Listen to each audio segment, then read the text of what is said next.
George akiwa pale sebleni ameinama huku akiwa na uchungu mkubwa moyoni, baba yake akaendelea kumtuliza na kumwambia kwamba hayo yalishapita, kikubwa kwamba George yeye yuko sawa. Lakini George hakusema kitu, ndipo akaomba kwenda kupumzika, wakampeleka chumbani. Walipompeleka chumbani, mama yake George akasema, "Mimi naona haikuwa na haja kumwambia haya yote. Kwanza ndio anatoka hospitali. Tunazidi kumuumiza. Ona sasa, asije akazidiwa hapa jamani." Ndipo baba akasema, "Ningefanya nini sasa? Ameanza kuuliza maswali tangu alipopata ufahamu. Lakini atakuwa sawa tu. Hili sio jambo la kuendelea kulificha." George akiwa chumbani alikuwa anatafakari mambo mengi sana. Akaona sasa maisha yake yameharibika kabisa na chanzo kikuu ni familia yake. Alikuwa akijilaumu sana kwa kushindwa kabisa kumwamini Beatrice pale aliposema kuwa kuna watu wanacheza mchezo. Akajilaumu sana kwa nini hakuamua kufanya uchunguzi, badala yake akaamini kile alichokiona na kumbe ilikuwa imetengenezwa tu. Na mbaya zaidi, Ashura ndiye aliyehusika katika matukio yote. Alikuwa hajui atampata wapi tena Beatrice, mwanamke pekee aliyempenda sana, na mara zote alikuwa akijisikia amani anapokuwa naye. Alijiona hayupo sawa kabisa, akatamani kuwa siku ile aliyogongwa na gari ni heri angelikufa, kwani haoni tena sababu ya yeye kuendelea kuishi. Kiukweli alikuwa amevurugwa sana, machozi yalimtoka. Siku chache baadaye, George alirudishwa tena kliniki kwa ajili ya kuangalia maendeleo yake. Siku hiyo ndipo daktari akamwambia George kuwa siku ile alipofanyiwa upasuaji wa kuokoa maisha yake, waligundua jambo la muhimu sana. Tezi zake zote mbili za uzazi zilikuwa juu ndani ya tumbo. Zilikuwa zijashuka kwenye korodani kama inavyotakiwa. Kwa bahati nzuri, waliweza kuzirudisha mahala pake. Daktari akamwambia wazi, "Kwa kweli George, una bahati sana. Yaani kwa umri ulionao, mara nyingi tezi zikikaa juu hivi kwa muda mrefu huharibika, ama hata kupata saratani, na hivyo lazimika kuondolewa kabisa. Lakini za kwako hazijaharibika, bado ziko katika hali nzuri." George alishangaa sana. Daktari akaendelea kumweleza kuwa kwa hali aliyokuwa nayo kabla ya upasuaji, ilikuwa ni vigumu sana kwake kutungisha mimba, kwa sababu joto la tumboni huharibu kabisa mbegu za kiume. George alishtuka. Daktari akampa pole, kisha akamwandikia dawa za kumsaidia kuongeza homoni za kiume na kuimarisha uzalishaji wa mbegu. Daktari akamwambia kuwa atatumia dawa hizo kwa muda, kisha atafanya vipimo vya mara kwa mara, na atatakiwa pia kubadilisha mtindo wa maisha yake, apunguze msongo wa mawazo, ale vizuri na pia epuke pombe kabisa. Lakini kabla hajatoka, George akamuuliza daktari kuhusu mke wake ambaye alishawahi kupima na akaambiwa kwamba ana tatizo la mayai kutokukomaa vizuri. Daktari akasema, "Matatizo ya mayai kutokukomaa huwa yapo kwa wanawake wengi. Mara nyingi hutibiwa kwa dawa za kusaidia ovulation, na wala sio tatizo la kudumu kama mtu atapata matibabu sahihi." Hapo ndipo George akatambua kuwa yeye ndiye aliyekuwa na tatizo kubwa lililopelekea wao kukosa mtoto, lakini familia yake siku zote ilikuwa ikimshutumu Beatrice kuwa na matatizo ya uzazi. Kila alipokumbuka maneno makali ya mama yake kwa Beatrice, moyo wake ulizidi kumuuma sana. Alijiona hana maana kabisa. Ndipo daktari akasema, "George, hutakiwi kujilaumu sana. Mambo haya huwa yanatokea, ila cha muhimu ni kuangalia mbele." Ndipo George kwa uchungu akasema, "Mke wangu aliondoka kwa sababu ya wazazi wangu." Daktari akamshauri kwa maneno machache ya kumtia moyo, akamwambia ajaribu kurekebisha maisha yake hatua kwa hatua. George alitoka pale akiwa mnyonge sana. Baba yake akamuuliza, lakini George hakusema kitu. Siku ziliendelea kusonga, hatimaye George alirudi katika hali yake ya kawaida. Siku moja asubuhi, akaenda kazini kwenye ile kampuni mpya aliyokuwa ameajiriwa kabla ya kupata ajali. Lakini akaambiwa kuwa kutokana na kutokuwepo kwake kazini kwa muda mrefu, nafasi yake tayari ilikuwa imeshachukuliwa na mtu mwingine. Hivyo kampuni ikamlipa stahiki zake za mwisho na malipo ya kuachishwa kazi kwa misingi ya kiafya. Hivyo akajikuta hana kazi, hana mke na wala hana nyumba. Kila kitu kilikuwa kimepotea. Ndipo akaenda kwa rafiki yake mtaalamu wa IT ambaye anaitwa Kelvin. Kelvin akampa pole sana na pia akafurahi kumuona kwamba George amepata nafuu baada ya ajali ile mbaya. Akamwambia, usikate tamaa George, haya ni mapito tu ya maisha. Mtafute Beatrice, huenda mkasameheana na mkaanza upya. Jipe moyo, utavuka tu. George alifarijika kwa maneno yale ya Kelvin. George aliondoka pale akitafakari sana, aanzie wapi kujenga tena maisha yake, aanzie wapi kumtafuta Beatrice. Kwa upande wa Beatrice, aliendelea na kazi zake kule shambani. Siku moja wikendi, Beatrice akiwa mjini na Joyce akamwambia kwamba afanye maamuzi mapema kuhusu Daniel. Hivi unajua una bahati sana we Beatrice. Daniel ni mwanaume mzuri, yaani tena anakupenda kweli kweli. Ukimpoteza ni ngumu sana kumpata mwanaume kama yeye. Anaweza akaona wewe huna mwelekeo na akaamua kubadilisha mawazo yake. Naomba usichezee hii bahati my dear. Pamoja na maneno hayo, Beatrice alikuwa hajisikii kuingia kwenye ndoa na moyo wake ulikuwa bado mzito sana, lakini Joyce akazidi kumshawishi. Lakini naomba ukumbuke pia na umri unaenda. Huu ndio wakati wako wa kufurahia maisha, tena ukiwa na kijana mtanashati kama Daniel. Hatimaye Beatrice akajibu, nimekuelewa, lakini hebu ngoja nitafakari zaidi. Ndipo Joyce akasema, hiyo ngoja, utakuta mwana si wako. Shauri yako. Kesho yake Daniel alimtembelea Beatrice kule shambani. Akamwambia wazi kuwa anataka kwenda kwa wazazi wake rasmi ili aanze taratibu za kumuoa. Roho ya Beatrice ilikuwa inasita sana, hakuwa na amani. Daniel akasema, Beatrice, mimi naheshimu hisia zako. Nachosubiri tu ni jibu lako. Naomba uniambie kwa uwazi. Kama haupo tayari basi nijue, na mimi nitaondoka kwa amani kabisa. Lakini kama uko tayari, basi nitakuja kwenu na kuanza taratibu za ndoa rasmi.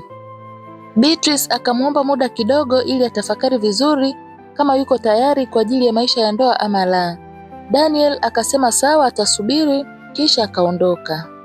Beatrice alibaki pale peke yake akiwa mwenye mawazo mazito. Hivi mimi Beatrice nina shida gani? Kwani nasita hivi? George hayupo na siwezi kumuona tena. Nitaishi hivi mpaka lini? Lakini mbona moyo wangu haumpendi huyu kijana jamani? Nifanye nini sasa? Siku hiyo jioni aliporudi nyumbani, alimfuata Aunti Mary jikoni akawa anamsaidia kuandaa chakula. Ndipo Beatrice akaamua kumwambia ukweli Aunti Mary ili aweze kumshauri. Aunti, yani hata sijui nifanye nini. George japo hayupo, lakini ndio mwanaume ambaye bado yuko ndani ya moyo wangu. Na bado sijaona mwanaume wa kuchukua nafasi yake. Aunti Mary akamsikiliza kwa umakini kisha akasema, mwanangu, mimi nakushauri usikilize moyo wako. Hebu jipe muda. Inawezekana shida sio mtu, labda ni muda. Usikimbilie kuingia kwenye ndoa ukiwa bado hauna amani. Kwenye ndoa unatakiwa uingie ukiwa na furaha mwanangu. Beatrice akamshukuru Aunti Mary kwa ushauri huo. Siku iliyofuata Joyce na Daniel walikwenda shambani ambako Beatrice yupo. Daniel akasema moja kwa moja, nimekuja kuchukua jibu Beatrice. Na kama nilivyokuwa nimekuambia awali, nitaheshimu maamuzi yako. Beatrice akasema kwa ukweli wa moyo wake, naomba unisamehe Daniel. Kwa kweli sijisikii kuingia kwenye ndoa. Nahisi nahitaji muda zaidi. Joyce alikuwa pembeni kidogo, akasogea karibu na kusema, Beatrice, kwani unamtesa kijana wa watu namna hii? Ina maana huwezi kuthamini upendo wake kweli? Lakini Joy, mimi sifanyi makusudi. Ni vile najisikia, nasema yaliyo ndani ya moyo wangu, kwa nini niwe muongo? Nakuelewa vizuri sana kipenzi, lakini hebu na wewe mconsider Daniel. Ameona wanawake wangapi hapa Nairobi, lakini moyo wake ukakuchagua wewe. Beatrice akajikuta yuko njia panda, hajui afanye nini. Joyce akaongeza kusema, my dear, ukiwa na Daniel ndani ya ndoa, utashangaa wewe mwenyewe. Utajikuta tu unampenda automatically. Mpe nafasi ujionee. Yakikushinda taraka sizipo, lakini mpe nafasi kwanza. Mimi namuonea huruma sana Daniel. Anateseka sana juu yako. Kila siku ananifuata, anataka nikubembeleze. Hebu mpe nafasi, muonee huruma. Daniel akamsogelea Beatrice huku machozi yakimtoka akasema, nakupenda sana Beatrice. naomba nafasi ndani ya moyo wako. Naahidi sitakuumiza, na kuahidi nitazidi kukupenda siku zote. Naahidi kukupa raha zote za dunia. Nataka uongoze maisha yangu Beatrice. Tafadhali usikatae, na kuomba Beatrice, nakupenda. Beatrice alijikuta hana la kusema, akajiona amebanwa na huruma ikamjaa.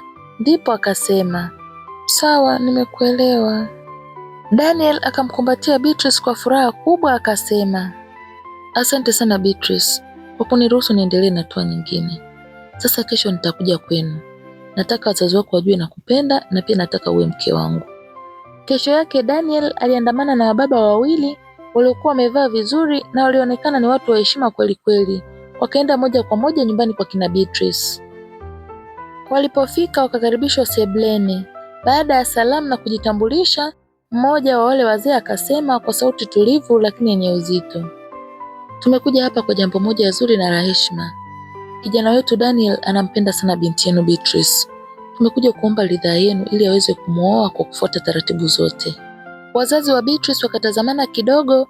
Baba yake Beatrice akakaa vizuri kwenye kiti chake, kisha akaanza kumuuliza maswali kwa umakini. Sisi tumewaelewa vizuri, lakini kuna mambo kadhaa nilitaka kuyajua kutoka kwa huyu kijana. Kama tunavyofahamu, ndoa sio jambo la mzaha. Kijana, unajishughulisha na nini hasa? Una umri gani? Unaishi wapi? Na umejipangeje kimaisha? Daniel hakutetereka, alijibu kwa heshima, mimi nina miaka 30 na pia ni mfanyabiashara hapa jijini Nairobi. Nina supermarket kadhaa hapa mjini na zingine ziko nje ya Nairobi. Pia nina ushirika wa usambazaji wa bidhaa za vyakula kwa baadhi ya maduka makubwa hapa mjini. Nimeanza biashara nikiwa mdogo na nimejifunza hatua kwa hatua mpaka nikafika hapa. Daniel akaendelea kujieleza, ninaishi hapa Nairobi. Nina nyumba yangu mwenyewe. Na sijaja hapa kwa ajili ya majaribio. Nimejipanga kifedha na kimaisha. Najua majukumu ya ndoa ni nini. Na pia namheshimu sana Beatrice. Na ndio maana ninataka kumuoa kwa kufuata taratibu zote. Mama yake Beatrice akaongeza swali jingine. Na je, vipi kuhusu familia yako au wazazi wako? Wanajua kuhusu hili jambo? Ndiyo mama. Na ndio maana nimekuja na hawa wazee. Mmoja wa wale wazee akaongeza kusema, kwa kweli Daniel ni kijana anayejituma sana. Sisi wala hatuna mashaka naye. Wazazi wa Beatrice walifurahi sana kusikia hayo. Wakaona Daniel ni kijana mzuri sana, anaonekana anajitambua, si mtu wa masihara. Ndipo baba yake Beatrice akasema, kwa kweli tumesikia vizuri na ombi lenu tumelipokea.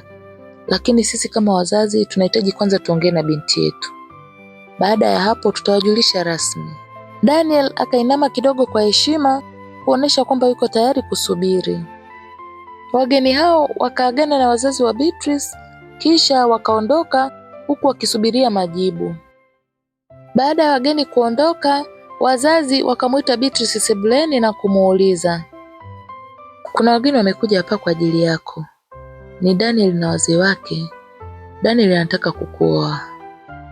Beatrice akatikisa kichwa taratibu na kusema, ni kweli baba, nimekubali kuolewa na Daniel. Lakini mama yake alipomtazama Beatrice kwa umakini, akaona kama Beatrice hayuko sawa. Ndipo akamuuliza, una uhakika na hili? Mbona unaonekana kama vile unalazimishwa? Ndipo Beatrice akajibu, hapana mama, ni vile tu sikutegemea katika maisha yangu kuolewa tena. Ila kwa sasa hivi sina namna. Mama akamsogelea karibu kidogo na kusema, mwanangu, unampenda kweli huyo kijana? Na upo tayari kuolewa naye? Usitufiche chochote, sisi ni wazazi wako.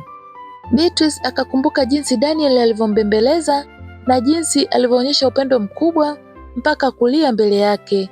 Moyo wa huruma ukamjaa, akasema, ndiyo mama, niko tayari kuolewa.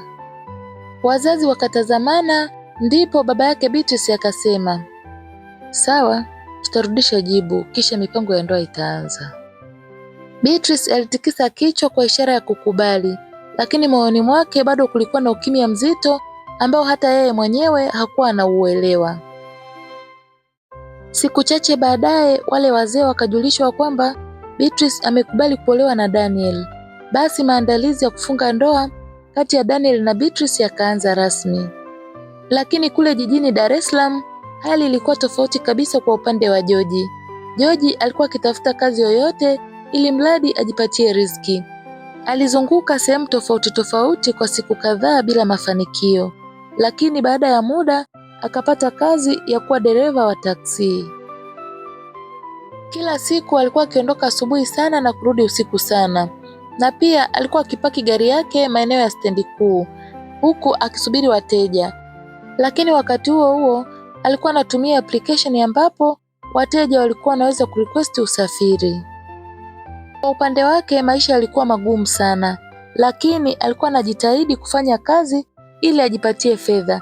Aliamini kutumia fedha hizo angeweza kuzitumia kumtafuta Beatrice mahali popote na kumpata. Siku moja familia yake wakaamua kukaa kikao na George na kumwambia, George, umri wako unazidi kwenda na maisha hayawezi kusimama, lazima yaendelee. Na tunakuona umekuwa mpweke sana. Inatakiwa upate mwenzi wa maisha.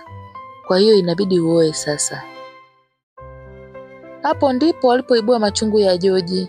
George aliwasikiliza kimya kwa muda kisha akasema, nyie ndio mmeharibu maisha yangu.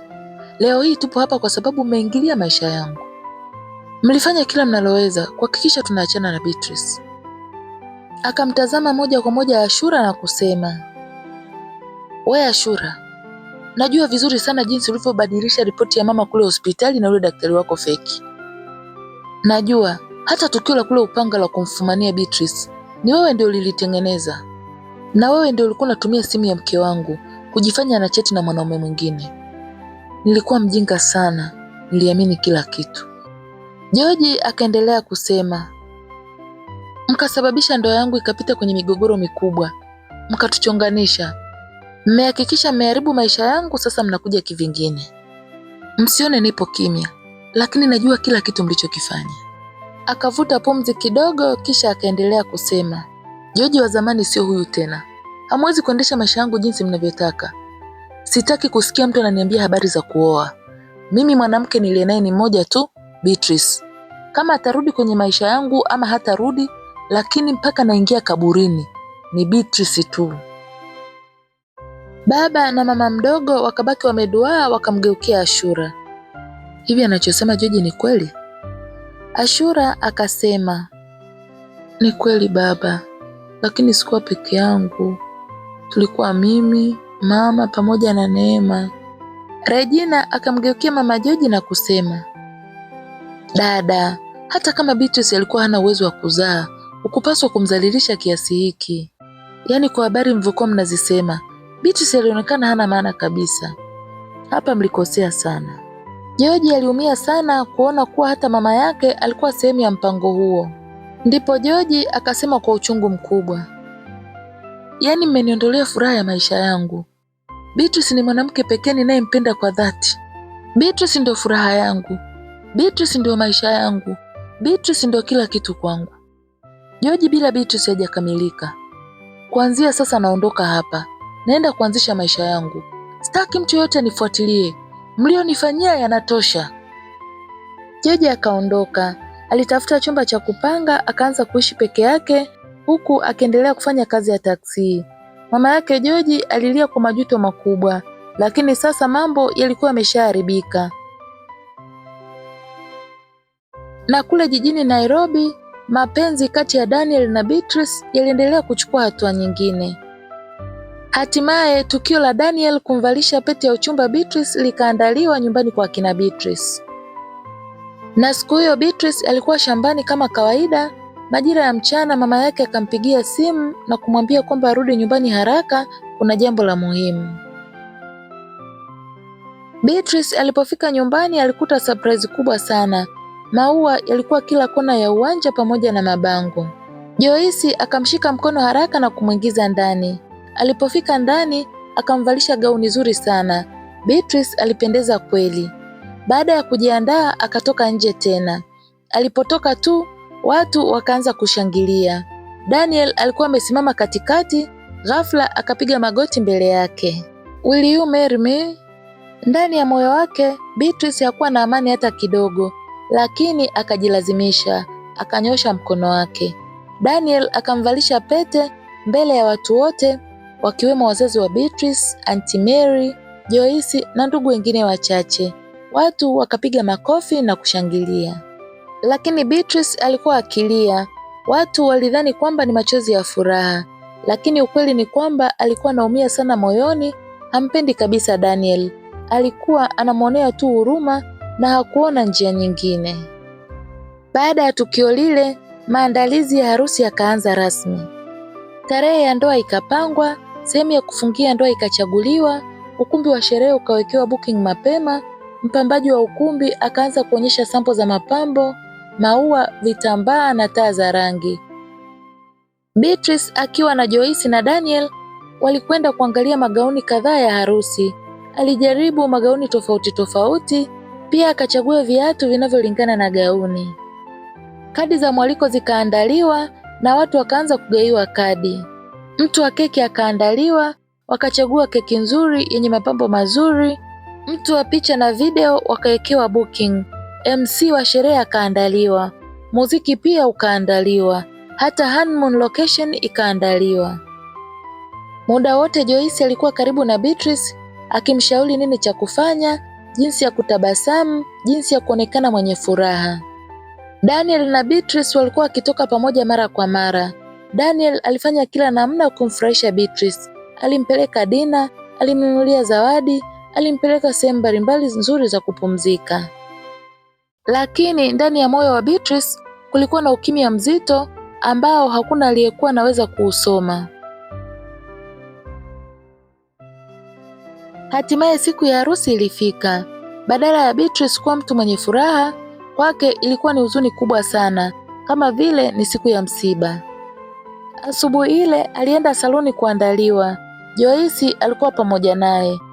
Wakati wasichana wa saluni wanamfanyia makeup na kupanga nywele, Joyce alikuwa anajaribu kumchangamsha. Beatrice, leo ni siku yako, hebu jaribu kutabasamu kidogo basi. Joyce alikuwa akimpa stori ndogo ndogo, akimkumbusha mambo ya zamani. Pia akamwambia jinsi Daniel alivyo na bahati kumpata. Akajaribu kwa kila namna kumfanya acheke. Lakini Beatrice alikaa tu kimya mara nyingi. Alikuwa akitabasamu kwa kujilazimisha. Macho yake yalikuwa mazito, ndani yake kulikuwa na huzuni kubwa sana.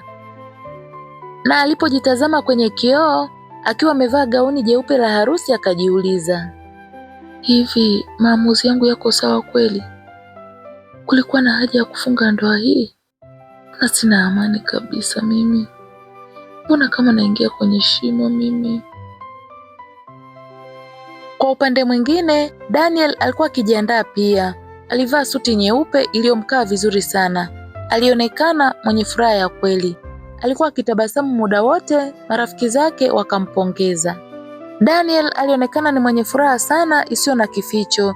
Alikuwa akisubiri muda ufike aende kanisani akamuoe Beatrice. Lakini hakujua kabisa kuwa upande wa Beatrice moyo wake ulikuwa mzito kama jiwe. Na kule nyumbani wazazi wake Beatrice walikuwa wameshajiandaa tayari kwa ajili ya kwenda kanisani kushuhudia ndoa ya binti yao pamoja na Daniel. Ndipo Auntie Mary akamfuata mama yake Beatrice na kusema naye, samahani madam, kuna jambo nilikuwa nataka kukwambia, ila naomba unisamehe kama nitaongea vibaya. Hakuna shida Mary, niambie tu. Ndipo Mary akasema kwa sauti ya chini, madam, mimi naona kama Beatrice hana amani na hii ndoa. Hana furaha kabisa, ni kama anajilazimisha sana. Mama yake Beatrice akamwangalia kwa umakini kisha akamuuliza, kwa nini? Umeona nini? Mary akasema, madam, Beatrice anaonesha hana raha kabisa. Hata akitabasamu ni kama anajilazimisha tu. Mama akashusha pumzi na kusema, hata mimi nishaliona hilo. Ila yeye mwenyewe anasema hakutegemea kufunga ndoa nyingine katika maisha yake. Na sasa hana cha kufanya kwa sababu George alishafariki. Lakini kusema ukweli Mary, Daniel anaonekana ni kijana mzuri sana kwake. Anaonekana anampenda sana. Mary akasema, sawa madam, ni hivyo tu. Na kule jijini Dar es Salaam, George alikuwa mtu mnyonge sana. Alifanya kazi yake ya taksi, lakini mawazo yake yote yalikuwa kwa Beatrice. Hakujua Beatrice yuko wapi na anaendeleaje. Hakukuwa na dalili yoyote ya kumpata. Moyo wake ulikuwa umekufa ganzi kwa maumivu makali. Wakati huo Zulfa alikuwa ametoka kumsindikiza mgeni wake stendi kuu. Wakati anatoka stendi kwa ajili ya kurudi nyumbani, akakutana na kijana mmoja akamkumbuka.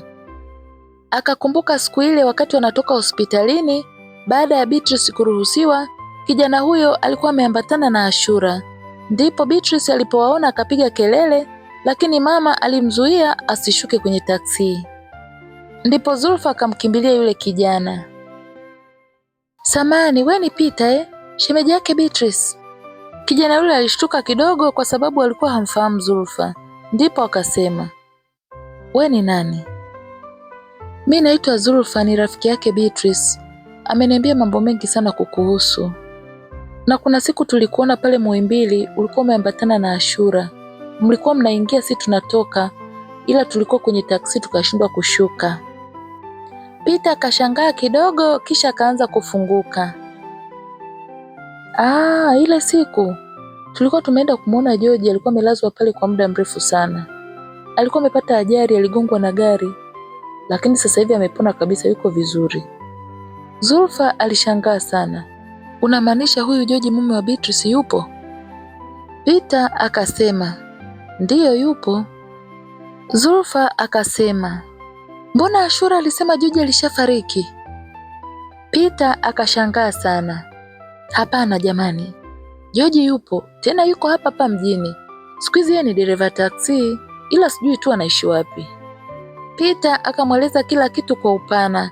Akamwambia kuhusu Neema, kwamba Abeli sio mtoto wa George, kwamba Neema aliuza mashamba ya ukoo, akauza nyumba ya Lushoto, akachukua mkopo benki na kuweka nyumba ya George rehani.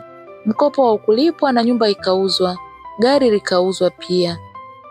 Akamwambia pia jinsi Ashura na mama yao walivyopanga mipango ya kumbambikizia Beatrice mambo, kubadilisha ripoti za hospitali, kutumia simu ya Beatrice kujifanya na chati na mwanaume mwingine na kutengeneza lile tukio la kule Upanga. Akaendelea kumwambia kuwa kwa sasa George anajua ukweli wote na anamtafuta sana Beatrice, anajuta sana. Wakati wanaendelea kuongea, Peter akaona muda wa gari yake kutoka ya kwenda Lushoto umekaribia, ndipo akamuaga na kuondoka ili asiachwe na gari. Lakini wakabadilishana namba haraka. Mambo aliyoyasikia kutoka kwa Peter yalimshangaza sana Zulfa.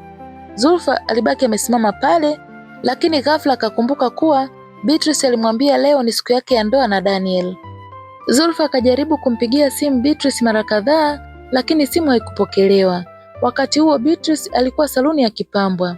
Baada ya muda, Beatrice alikuwa tayari ameshapambwa vizuri. Alipendeza sana. Joyce alikuwa karibu naye. Wakatoka na kuelekea kanisani. Walipofika, Daniel alikuwa tayari yuko ndani ya kanisa akimsubiri malkia wake.